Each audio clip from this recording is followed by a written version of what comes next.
এই মুহূৰ্তত আহি পৰিছে ৰাতিপুৱাৰ কেইবাটাও বিগ ব্ৰেকিং নিউজ। আজি হৈছে ৩ ফেব্ৰুৱাৰী। ১০ ফেব্ৰুৱাৰী হৈছে অন্তিম তাৰিখ। ৰাজ্যৰ লাখ লাখ মহিলাৰ একাউণ্টত টকা। অসমৰ মুখ্যমন্ত্ৰী ডক্টৰ হিমন্ত বিশ্ব শৰ্মাই লাখ লাখ চৰকাৰী ঘৰৰ একাউণ্টত চৰকাৰী ঘৰৰ প্ৰথম কিস্তিৰ টকা সোমাই দিব। অৰুণোদয়ৰ প্ৰতিজন হিতাধিকাৰীৰ একাউণ্টত ১২৫০ টকা নহয় ৫০০০ টকা প্ৰদান কৰিব। অসমৰ মুখ্যমন্ত্ৰী ডক্টৰ হিমন্ত বিশ্ব শৰ্মাই নতুন তাৰিখ ঘোষণা কৰিছে। PM কিষাণৰ প্ৰতিজন হিতাধিকাৰীৰ বেংক একাউণ্টত ২০০০ টকাৰ পৰিৱৰ্তে ৬০০০ টকা প্ৰদান কৰিব। কোটি কোটি কৃষকৰ বাবে ভাল খবৰ আহি পৰিছে। ৰেচন কাৰ্ডক লৈ ৰাজ্যত সলনি হৈছে কেইবাটাও নতুন নিয়ম।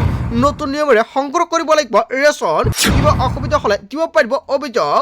লগতে কেইবাটাও ৰাজনৈতিক খবৰৰ লগতে অৰাজনৈতিক খবৰ যুগুত কৰা হৈছে আজিৰ দিনটোত। গোটেই অসম তথা ভাৰতৰ বিভিন্ন প্ৰান্তৰ পৰা যুগুত হৈছে কেইবাটাও ডাঙৰ খবৰ। এনেবোৰ খবৰ নিতৌ পাই থাকিবলৈ চেনেলটি ছাবস্ক্ৰাইব কৰি ভিডিঅ'ত এটা লাইক কৰিবলৈ নাপাহৰিব।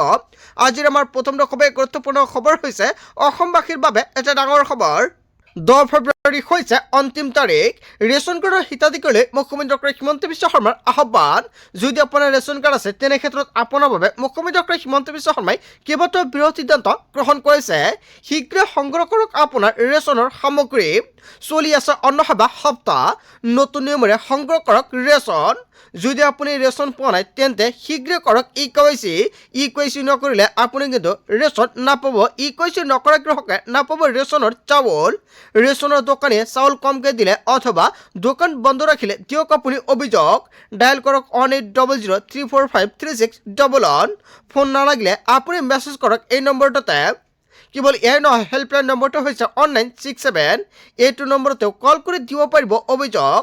নিৰ্দেশ অমান্য কৰিলে সুলভ মূল্যৰ দোকানীৰ বিপদ অনিবাৰ্য। ৰেচন সংগ্ৰহ কৰিবলৈ ই-পোষ্ট মেচিনত দিব লাগিব ফিংগাৰপ্ৰিণ্ট। সজাগতাৰ বাবে ৰেচনৰ দোকানীয়ে দোকানৰ সন্মুখত আনিব লাগিব ফলক। নিয়ম ভংগ কৰিলেই দোকানীৰ বিৰুদ্ধে লোৱা হ'ব শাস্তিমূলক ব্যৱস্থা। যদি আপোনাৰ ৰেচন কাৰ্ড আছে তেনে ক্ষেত্ৰত ১০ ফেব্ৰুৱাৰীৰ পূৰ্বে ৰেচনৰ লগতে চেনি, দালি আৰু নিমখ সংগ্ৰহ কৰিব লাগিব। আৰু এইকেইবিধ সামগ্ৰী সংগ্ৰহ কৰাৰ সময়ত আপুনি ১০০ টকা লৈ যাব লাগিব। ১০০ টকা নল'লে কিন্তু আপুনি ৰেচনৰ চাউলৰ লগতে এই তিনিটা সামগ্ৰী নাপাব। অসমৰ মুখ্যমন্ত্ৰী ডক্টৰ হিমন্ত বিশ্ব শৰ্মাই ৰেচন কাৰ্ডৰ প্ৰতিজন হিতাধিকাৰীৰ বাবে দিছে কেইবাটাও ভাল খবৰ। ৰেচন কাৰ্ড থাকিলে ৰাজ্যত আৰম্ভ হ'ব ৫টা নতুন আঁচনি। কি আঁচনিৰ টকা সোমাব নিশ্চয় নেক্সট ভিডিঅ'ত জনাই দিম। তাৰ পিছত অসমবাসী ৰাজক জনাইছে আমাৰ পৰৱৰ্তী খুবেই গুৰুত্বপূৰ্ণ খবৰ। লগতে ডাঙৰ খবৰ, PM কিষাণৰ ধনক লৈ আহি গ'ল ডাঙৰ খবৰ। ২০০০ টকাৰ পৰা আৰম্ভ কৰি ৪০০০ টকালৈকে বৃদ্ধি কৃষক সন্মানিধিৰ ধনৰাশি। PM কিষাণৰ প্ৰতিজন হিতাধিকাৰীৰ বাবে অত্যন্ত ভাল খবৰ আহি পৰিছে। কোনে লাভ কৰিব ২০০০ টকাৰ পৰিৱৰ্তে ৪০০০ টকা। কেন্দ্ৰীয় চৰকাৰৰ ফালৰ পৰা ডাঙৰ সিদ্ধান্ত গ্ৰহণ কৰিছে। ৬০০০ টকাৰ বিপৰীতে কৃষকে লাভ কৰিব বছৰি ১২,০০০ টকা। PM কিষাণৰ লগতে লাভ কৰিব মুখ্যমন্ত্ৰী কিষাণ কল্যাণ যোজনা। চৰকাৰে ধন বিতৰণৰ বাবে সাজু কৰিছে তালিকা। এই মাহতে কৰি লওক এইকেইটা গুৰুত্বপূৰ্ণ কাম, অন্যথা আপোনাৰ একাউণ্টত PM কিষাণৰ ২২ নং কিস্তিৰ টকা নাপাব। সকলো কৃষকে ৱেইট কৰি আছে কেতিয়া PM কিষাণৰ ২২ নং কিস্তিৰ টকা প্ৰদান কৰা হ'ব। অৱশেষত কোটি কোটি কৃষকৰ বাবে অত্যন্ত ভাল খবৰ আহি পৰিছে। অন্যথা বঞ্চিত হ'ব ধন লাভৰ পৰা। এই মাহতে কৰি লওক এইকেইটা গুৰুত্বপূৰ্ণ কাম, অন্যথা বঞ্চিত হ'ব ধন লাভৰ পৰা। হিতাধিকাৰীৰ বাবে মুকলি কৰা হৈছে ট'ল ফ্ৰী নম্বৰ। যিকোনো সমস্যা হ'লে কৰিব পাৰিব যোগাযোগ। ছেভ কৰি লওক 155261 অথবা 1800115526 আৰু আন এটা নম্বৰ হৈছে 01123381092। এইকেইটা নম্বৰ ছেভ কৰি ৰাখক আপোনাৰ মোবাইল ফোনত। যদি কিবা অসুবিধা হয় লগে লগে দিব পাৰিব অভিযোগ। দেশৰ কোটি কোটি কৃষকৰ বাবে অত্যন্ত ভাল খবৰ। কিমান তাৰিখত PM কিষাণৰ ২২ নং কিস্তিত টকা প্ৰদান কৰিব এতিয়ালৈকে চৰকাৰৰ ফালৰ পৰা ডেটটো ঘোষণা কৰা হোৱা নাই। এই মাহতে কোটি কোটি কৃষকৰ একাউণ্টত PM কিষাণৰ ২২ নং কিস্তিৰ টকা সোমাব পাৰে। যেতিয়াই চৰকাৰে ডেটটো ঘোষণা কৰিব নিশ্চয় নেক্সট ভিডিঅ'ত জনাই দিম। তাৰ পিছত অসমবাসী ৰাজক জনাইছে আমাৰ পৰৱৰ্তী খুবেই গুৰুত্বপূৰ্ণ খবৰ। লগতে ডাঙৰ খবৰ, আপোনাৰ অৰুণোদয় কোটা গৈছে নেকি? অসমৰ মুখ্যমন্ত্ৰী ডক্টৰ হিমন্ত বিশ্ব শৰ্মাই দিলে ভাল খবৰ। অৰুণোদয় আঁচনি পাবলৈ সাজু কৰক নতুনকৈ ৫বিধ নথিপত্ৰ। যিসকলে এতিয়ালৈকে অৰুণোদয় আঁচনিত আবেদন কৰিব পৰা নাই যোগ্য হিতাধিকাৰী, সেইসকল ব্যক্তিৰ বাবে মুখ্যমন্ত্ৰী ডক্টৰ হিমন্ত বিশ্ব শৰ্মাই দিছে ভাল খবৰ। আপুনি লাভ কৰিব অৰুণোদয় আঁচনি। প্ৰতি মাহতে লাভ কৰিব ১২৫০ টকা। অসমৰ মুখ্যমন্ত্ৰী ডক্টৰ হিমন্ত বিশ্ব শৰ্মাই কৰিলে বৃহৎ ঘোষণা। আবেদন কৰিলে পুনৰ লাভ কৰিব অৰুণোদয় আঁচনি। Aadhaar card, PAN card, ration card, voter card আৰু ৰঙীন ফটো এইকেইখন নথিপত্ৰ আপুনি সাজু কৰিব লাগিব। অৰুণোদয় আঁচনি নোপোৱাসকলে নতুনকৈ লাভ কৰিব অৰুণোদয় আঁচনিৰ প্ৰপত্ৰ যিসকলে এতিয়ালৈকে অৰুণোদয় আঁচনিত নাম অন্তৰ্ভুক্ত কৰিব পৰা নাই যোগ্য হিতাধিকাৰী সেইসকল ব্যক্তিৰ বাবে ভাল খবৰ দিছে মুখ্যমন্ত্ৰী ডক্টৰ হিমন্ত বিশ্ব শৰ্মাই। যোগ্য প্ৰতিগৰাকী হিতাধিকাৰী লাভ কৰিব 1250 টকা। মুখ্যমন্ত্ৰী ডক্টৰ হিমন্ত বিশ্ব শৰ্মাই কৰিছে বৃহৎ ঘোষণা। আপুনি কেনেকৈ প্ৰপত্ৰ ফিল আপ কৰিব, কেতিয়াৰ পৰা প্ৰপত্ৰ ফিল আপ কৰিব পাৰিব, অতি শীঘ্ৰে আপুনি যোগাযোগ কৰক আপোনাৰ পঞ্চায়ত বা ব্লকত গৈ। সম্পূৰ্ণকৈ সহায় কৰা হ'ব। কেনেকৈ আবেদন কৰিব, কি কি নথিপত্ৰ লাগিব, সম্পূৰ্ণকৈ সহায় কৰিব পঞ্চায়ত আৰু ব্লকৰ পৰা। তাৰপিছত অসমবাসী ৰাজুক জনাইছে আমাৰ পৰৱৰ্তী খুবেই গুৰুত্বপূৰ্ণ খবৰ, লগতে ডাঙৰ খবৰ। মিয়া মানে বাংলাদেশী নহয়, মিয়াৰ বিৰুদ্ধে উজনিত এনেকুৱাকৈ হৰ্ডিং লগাত হাস্যকৰ। উজনিৰ দল সংগঠনৰ মিয়া বিৰোধী অভিযান হাস্যকৰ।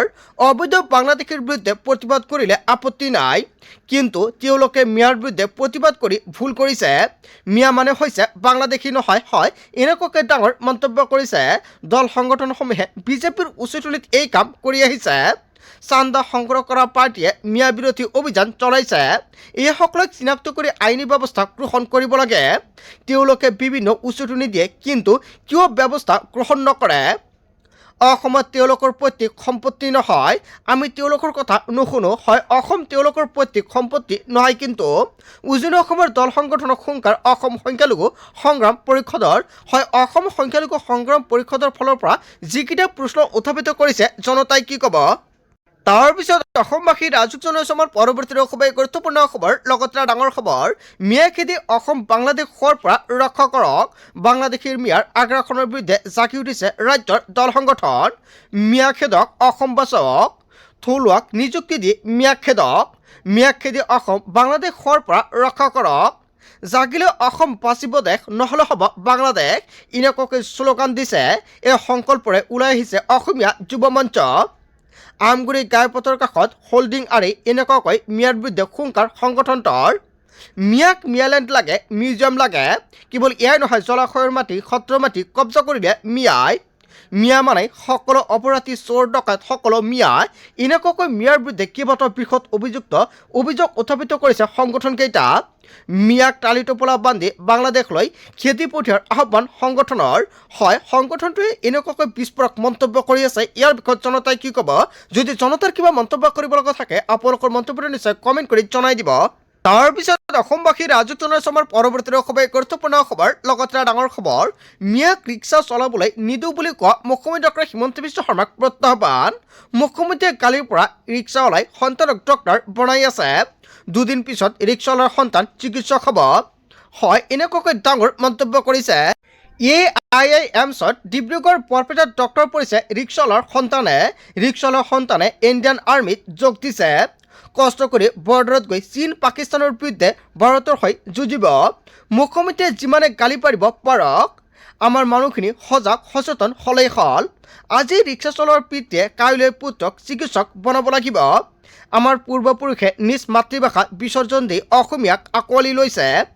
বিদ্যালয় চেঞ্চাছত মাতৃভাষা অসমীয়া বুলি লিখি আহিছে। মুখ্যমন্ত্ৰীক উভতি ধৰি এনেকুৱাকৈ ডাঙৰ মন্তব্য কৰিছে ৰফিকুল ইছলামে। তাৰপিছত অসমবাসী ৰাজুক জনাইছে আমাৰ পৰৱৰ্তী খুবেই গুৰুত্বপূৰ্ণ খবৰ, লগতে ডাঙৰ খবৰ। মোৰ সততাক ভয় কৰে চৰকাৰে। অসমৰ মুখ্যমন্ত্ৰী ডক্টৰ হিমন্ত বিশ্ব শৰ্মাৰ চৰকাৰৰ বিৰুদ্ধে কেইবাটাও বৃহৎ মন্তব্য কৰিছে বিক্টৰ দাসে। মোৰ বিৰুদ্ধে ভয়ংকৰ ষড়যন্ত্ৰ ৰচিছে। বিস্ফোৰক মন্তব্য বিতৰ্কিত শীৰ্ষক বিক্টৰ দাসৰ।